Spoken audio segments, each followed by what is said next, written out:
Hi from Zagreb. In times when we share experience of living in exceptional circumstances, let me briefly inform you about the situation in Croatia.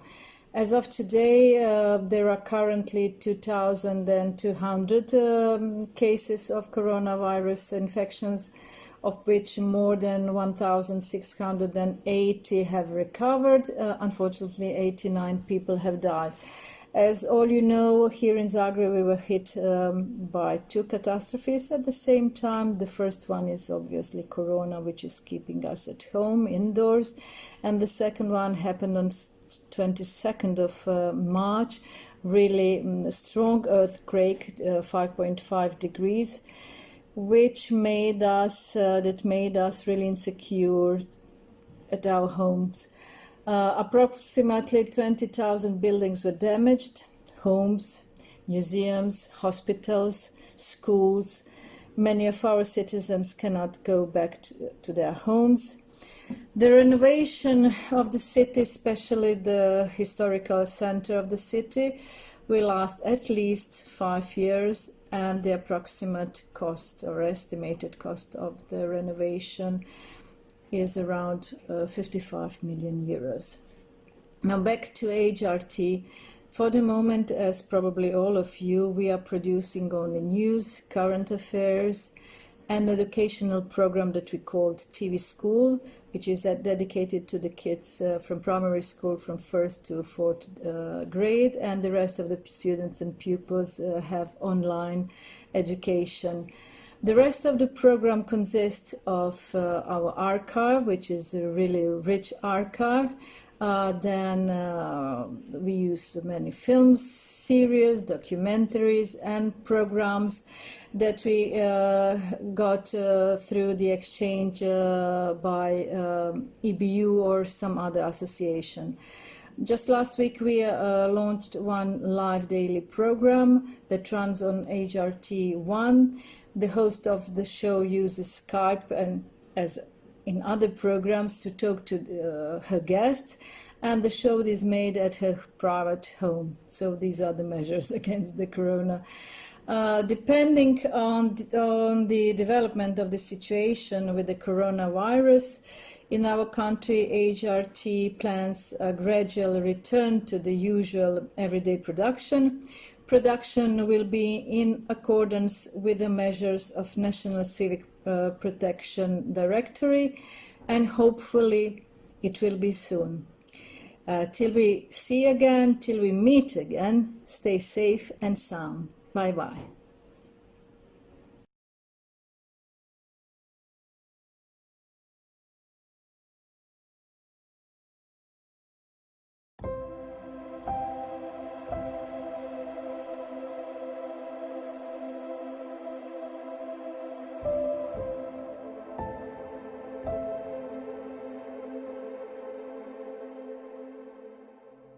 Au Liban, la façon de faire ou de réaliser les enquêtes journalistiques a bien varié.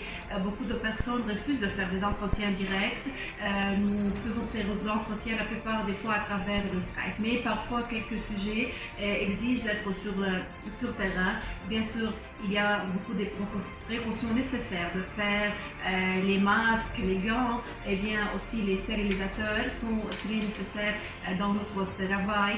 Il y a une grande crainte de faire diffuser le virus pour mes collègues et bien sûr pour nos familles, mes enfants, mes parents, ce qui exige d'être toujours bien prêt et toujours prendre toutes les précautions nécessaires. Due to the government procedure to confront the coronavirus, our administration took several steps to protect our crew and to maintain the daily workflow for programming quantity and quality. It modified the rota, which maintains the social distancing between each other, and took several steps for sterilizing procedures in our studios. In Lebanon, we have covered suicide attacks, we have covered ISIS, we have covered terrorist acts, but it's the first time that we cover an international virus that has killed thousands all around the world. The scene that we saw in Italy is very unfortunate, but we use what we saw in Italy to be more cautious, more careful about our work, especially our field work as a reporter. Moi, comme journaliste, je travaille du desk ou de la maison, de n'importe où, mais je dois travailler comme tous les journalistes dans le monde pour couvrir la situation et dire à tout le monde qu'on doit éviter la diffusion de coronavirus.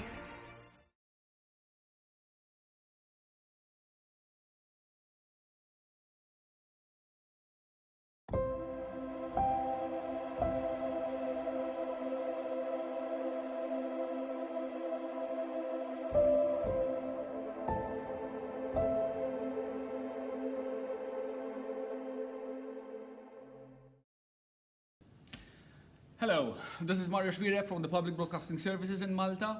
I am a journalist and a news anchor. I also have my own show, a daily tete-a-tete interview with people in the news.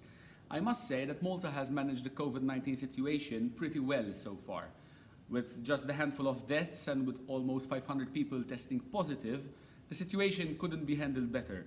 The goals of flattening the curve and protecting the health services have been achieved. But, of course, there's a downside. The economy has suffered as a result. We experienced partial lockdown for 5 weeks. Schools and shops were closed. Only the supermarkets, food stores and pharmacies were allowed to open. As from the 3rd of May, restrictions have started to ease, but social distancing remains key, with restaurants and the entertainment establishments told to remain shut. The airport remains closed as well, so no one can get in or out of the country at will.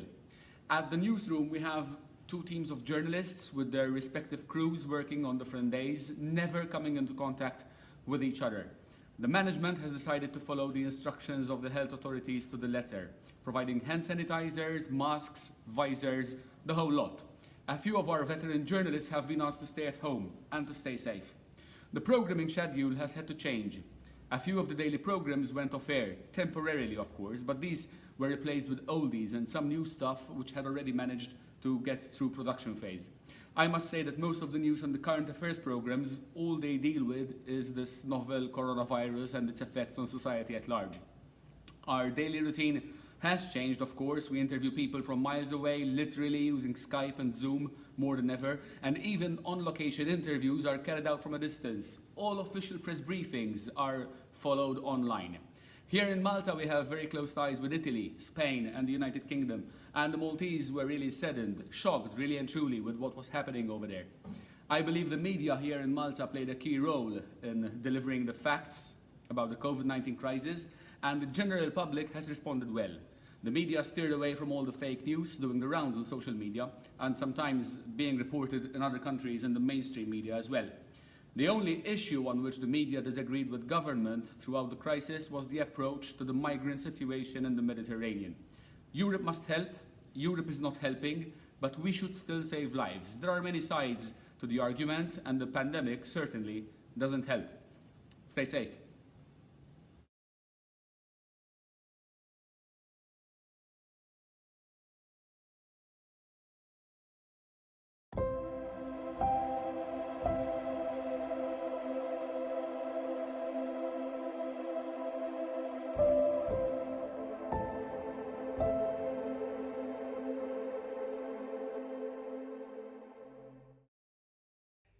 Hello everybody, hello from Montenegro. My name is Daniel Garic and I'm the editor of the Ecology Newsroom on Montenegrin National Television and also a long-time editor and presenter of news programs. First of all, that's Morning Show on our public TV service. If you don't know, Montenegro is located across Italy and the links between 2 countries are normally very dynamic. But still, Montenegro is the last country in Europe where the COVID-19 virus has appeared and one of the few that took all necessary measures few days before the first case of the virus. The public TV service in Montenegro, Montenegrin Radio Television, has more than 700 employees and I can say we also responded very quickly. What does it mean? 3 days before the first registered case, management decided to suspend and postpone until further notice, of course, all shows and projects except informational and primetime broadcasts to ensure safe social distance in the workplace. We can see that we have turned public service into an informational program. Throughout the day, in various shows, we have respectable guests from all areas who contribute to making this difficult situation easier to handle. The public broadcaster offered its resources and reserved one of its programs for organizing school teaching via television. Online teaching is also broadcast on our website, that's rtcg.me. Because of such a situation, because of mental state of the nation, because of fear and worry, we are trying to adjust the program to the moment. What does it mean? We have plenty of educational, altruistic and fun programs. That's all for now. I would like to say hello to my dear colleagues, journalists from the MENA region and from the Western Balkans, as well as all colleagues around the world who, as always, are here to report boldly, accurately, fairly and objectively. That's how public service is done. I hope you're healthy and safe. All the best.